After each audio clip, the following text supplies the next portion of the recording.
میں ہوں محمد تیرے سلطان الانبیاء ہونے کی قسم، محمد تیرے 1.25 لاکھ انبیاء کے حاکم ہونے کی قسم، قریب تیرے بھائی علی کا نور کھڑا تھا، علی نے مجھے تعلیم دی، علی نے مجھے یہ حکم دیا کہ جبرائیل اس انداز سے جواب نہ دے، خدا کو اس انداز سے جواب دو کہ تو رب جلیل ہے، میں عبد ذلیل ہوں۔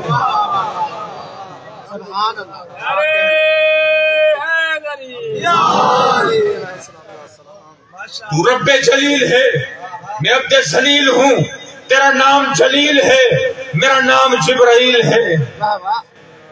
علم کے اعتبار سے علی کا کوئی مد مقابل نہیں، شجاعت کے اعتبار سے دیکھو تو جھولے کے اندر اژدہا کے 2 ٹکڑے کر دیے، سخاوت و کرامت کے اعتبار سے دیکھو تو علی سے بڑا کوئی کریم اور سخی اس دنیا کے اندر۔ یہ گھرانہ جتنے بھی افراد کے اوپر مشتمل ہے، یہ پورے کا پورا گھرانہ، اس گھرانے کا ہر فرد کریم ہے، سخی نہیں، کیونکہ سخی کا درجہ کم ہوتا ہے، کریم کا درجہ بلند بالا ہوتا ہے۔ یہ سب کے سب کریم ہے۔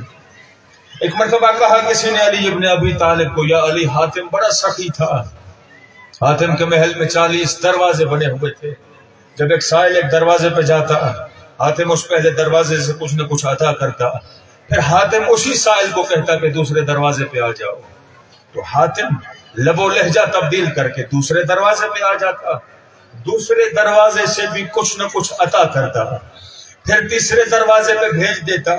اسی طرح وہ ایک ہی مانگنے والا حاتم کے محل کے بنے ہوئے 40 دروازوں پہ حاضری دیتا۔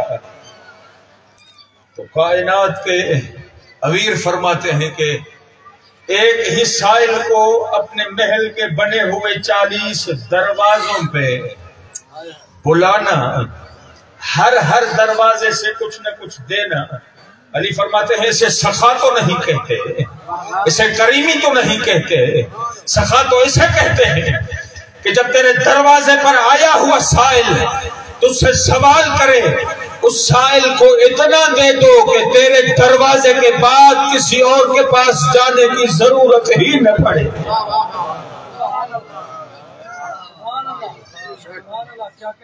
عبادت کے اعتبار سے دیکھو تو علی کا مد مقابل نہیں ملتا اس پوری کائنات کے اندر۔ باقی جتنے بھی ملتے ہیں انہیں ان کی گردنیں جھکتی نظر آئیں، بتوں کے سامنے، عزا کے سامنے، لات کے سامنے، منات کے سامنے۔ علی واحد ہے کہ جن کے بارے میں مورخین لکھتے ہیں کہ کرم اللہ وجہہ، باقی رضی اللہ عنہ، ان کے بارے میں یہ دعا کرتے ہوئے دکھائی دیتے ہیں مسلمان کہ خدا ان سے راضی ہو۔ لیکن علی خود مشیت پروردگار ہے۔ علی کی گردن جب کبھی جھکی تو فقط پروردگار عالم کے سامنے۔ یہ فرمان نہیں علی ابن ابی طالب کا، ما عبدتک من خوف نارک ولا تمان لجنتک بل وجدتک اہلا للعبادہ۔ خدایا علی تیری عبادت جہنم کے خوف سے نہیں کرتا، علی تیری عبادت جنت کی لالچ میں نہیں کرتا، دنیا والوں کی عبادت جہنم کے خوف سے ہوگی، دنیا والوں کی عبادت جنت کی لالچ میں ہوگی، علی کو جہنم کا خوف نہیں،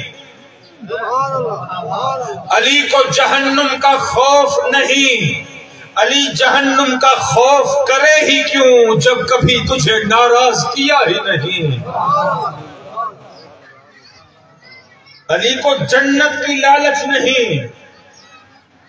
اب اس مقام پہ آ کے ایک جملہ کہتا رہتا ہوں کہ میں کراچی گیا، میں نے بلاول ہاؤس دیکھا، تو جب میں نے بلاول ہاؤس دیکھا تو میرے دل میں ایک تمنا پیدا ہوئی کہ کاش ایسا گھر میرے پاس بھی ہوتا۔ اب دیکھیں میرے پاس نہ تھا تبھی تو یہ تمنا پیدا ہوئی نا، کہ کاش کہ ایسا میرے پاس بھی ہوتا۔ اب واضح کرنا چاہتا ہوں علی کے اس جملے کو۔ علی فرماتے ہیں کہ جنت کی لالچ میں تجھے سجدہ نہیں کرتا، مولا جنت کی لالچ کیوں نہیں؟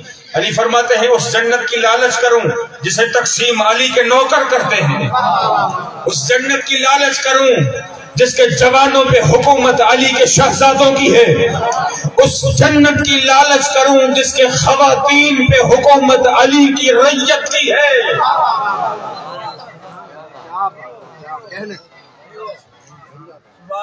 قناعت کے اعتبار سے دیکھو تو علی سے بڑا کوئی کانے نہیں ملتا،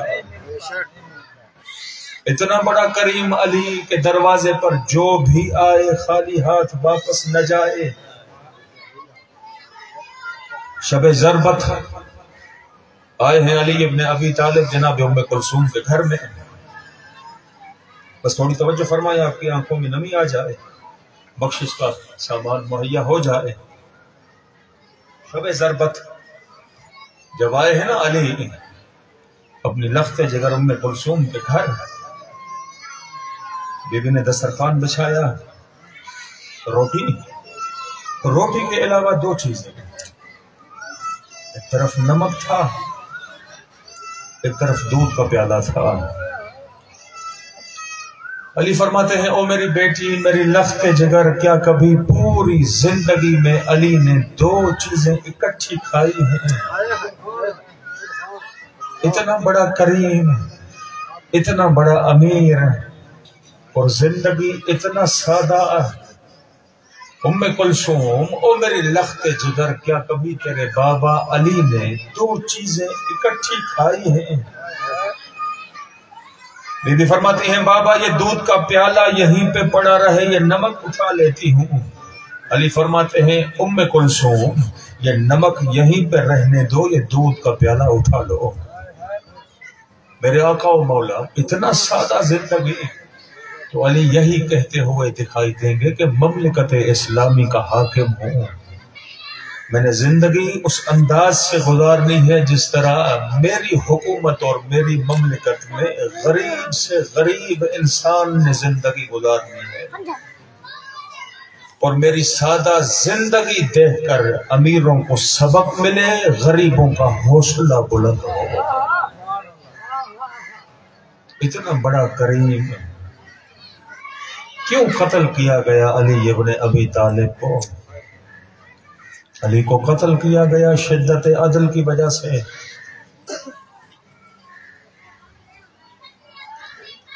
علی سے بڑا کوئی عادل نہ تھا۔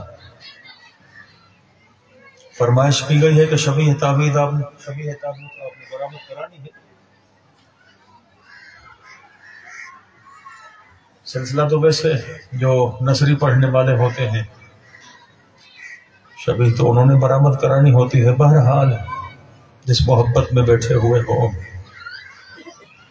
اللہ تعالی آپ تمام کی اس محبت کو، اس عبادت کو اپنی بارگاہ میں قبول فرمائے۔ علی کو قتل کیا گیا شدت عدالت کی وجہ سے، لگ گئی ضربت۔ ایک مرتبہ صدا بلند ہوئی، ہدایت کے رکن ٹوٹ گئے، ہدایت کے رکن منہدم ہو گئے۔ علی وسیع مصطفیٰ قتل کر دیے گئے۔ جب یہ ضرب لگی ہے نا میرے آقا و مولا کو، تو کوفے کے اندر جتنے بھی مسلمان موجود تھے سب کے سب دوڑ پڑے مسجد کی طرف۔ تمام کی حالت تو دیکھیں،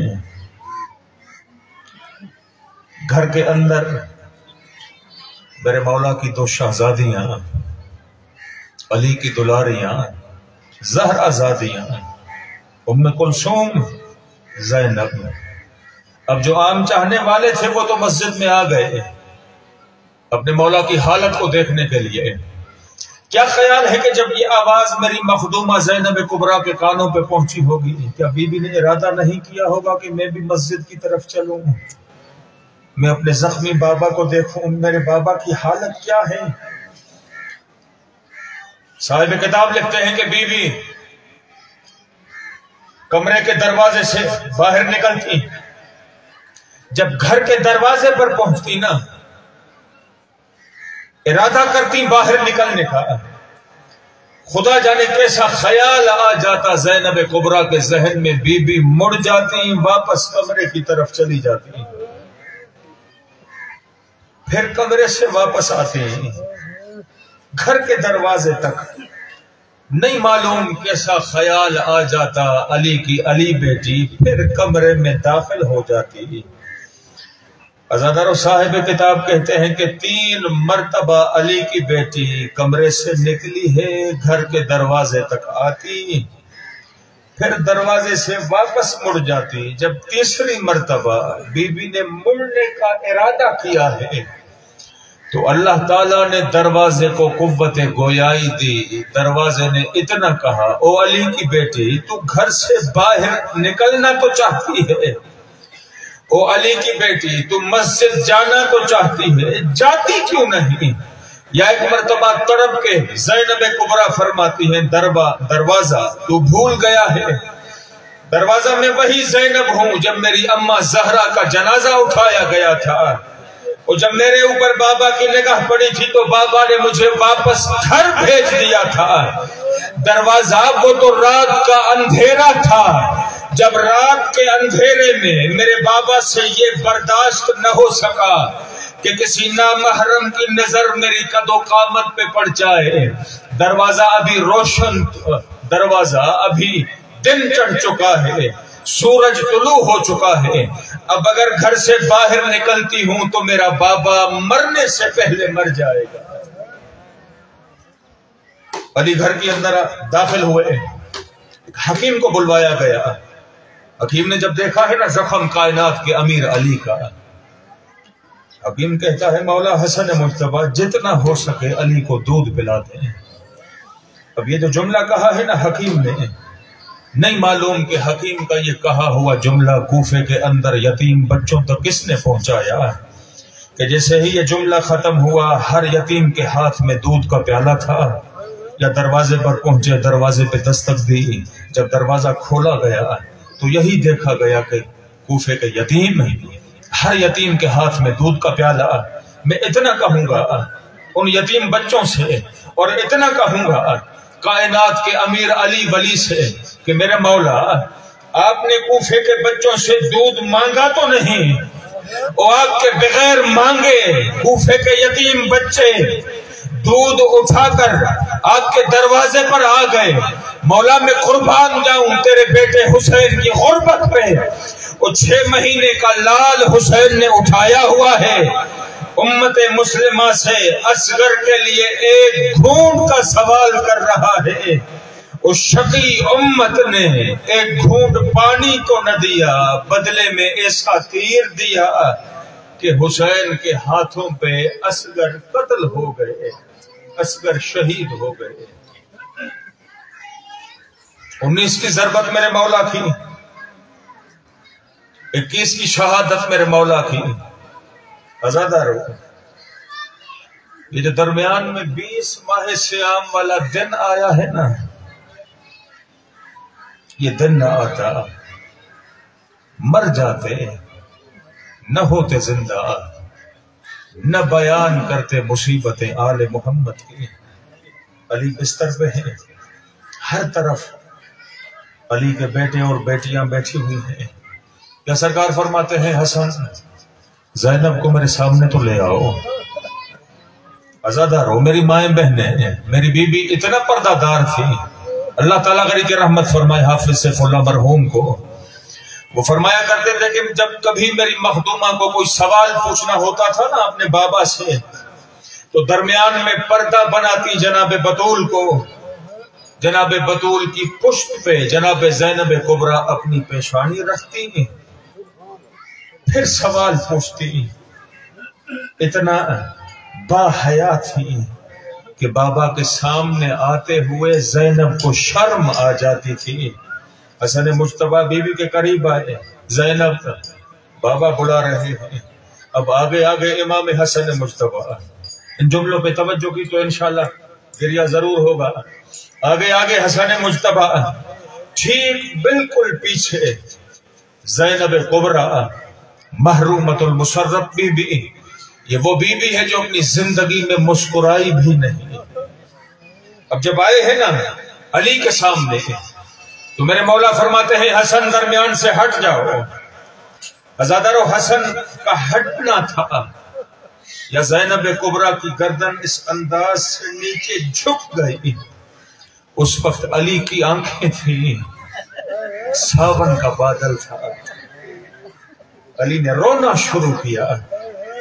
جب روتے ہوئے بابا پہ نظر پڑی ہے نا بی بی کی، ادب کے انداز میں بی بی فرماتی ہے بابا مجھ سے کوئی خطا ہوئی ہے؟ علی فرماتے ہیں زینب اور خطا کا جوڑ ہے ہی نہیں، زینب سے خطا ہو ہی نہیں سکتی. بابا پھر رونے کی وجہ؟ علی فرماتے ہیں میں نہ روؤں تو اور کون روئے؟ زینب آج گھر کی چار دیواری میں تیرے سر پر چادر بھی ہے اور بابا کے سامنے آتے ہوئے تجھے شرم آ رہی ہے، اور میری بیٹی تو شرابی کے دربار کیسے جائے گی؟ عزادارو شرابی کا دربار سننا تھا. علی کی بیٹی تڑپ گئی. ایک مرتبہ کہتی ہے بابا میں اور شرابی کا دربار. علی فرماتے ہیں زینب تو اپنی ماں سے افضل تو نہیں. تو بی بی نے دست بستہ ہو کر اتنا کہا بابا میں اپنی ماں سے افضل تو نہیں لیکن میری ماں لاوارث تھی. بابا میرے تو 18 وارث ہیں. علی فرماتے ہیں رو اسی لیے رہا ہوں، اور جب تو شرابی کے دربار جائے گی نہ حسین زندہ ہوگا نہ عباس زندہ ہوگا، اور جب تو شرابی کے دربار جائے گی ایک 24 سالہ بیمار بھتیجا ہوگا، ایک 3 ساڑھے 3 سالہ باکر ہوگا. کر دی وصیتیں میرے مولا نے. حسن مجتبیٰ کو وصیتیں، حسین کو وصیتیں، شہنشاہ وفا کو وصیتیں. مل گیا غسل، پہنایا گیا کفن، پڑھ لی گئی نماز جنازہ، دفنایا گیا علی ابن ابی طالب کو. یہاں آ کے میں مؤدبانہ اور دست بستہ ہو کے گزارش کرنا چاہتا ہوں علی کی خدمت میں. او میرے مولا مانتا ہوں کہ تیرے سر اقدس پہ تلوار کے ذریعے سے وار کیا گیا. مولا مانتا ہوں وہ تلوار زہر میں بجھی ہوئی تھی. مولا مانتا ہوں کہ تیری شہادت کے بعد زینب و ام کلثوم یتیم ہو گئی. مولا مانتا ہوں کہ پردیس میں یتیم ہونا اتنا آسان نہیں ہوتا، لیکن مولا میں پھر بھی اتنا کہوں گا کہ آقا و مولا مجھ سے رنجیدہ نہ ہونا.